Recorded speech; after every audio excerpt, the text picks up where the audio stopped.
Martedì 3 maggio, Santi Filippo e Giacomo. È il 124esimo giorno dall'inizio dell'anno, ne mancano 242 al termine. Il sole sorge alle 5:55 e tramonta alle 20:20.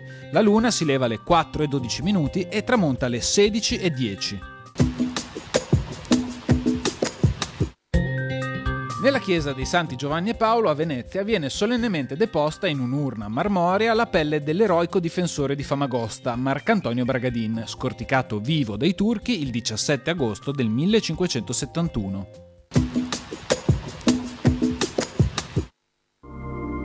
Le previsioni per domani.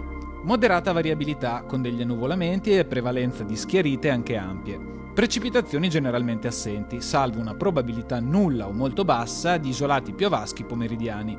Temperature massime in contenuta diminuzione, le minime in pianura subiranno contenute variazioni di carattere locale. In montagna subiranno un moderato calo e saranno raggiunte di sera specie ad alta quota.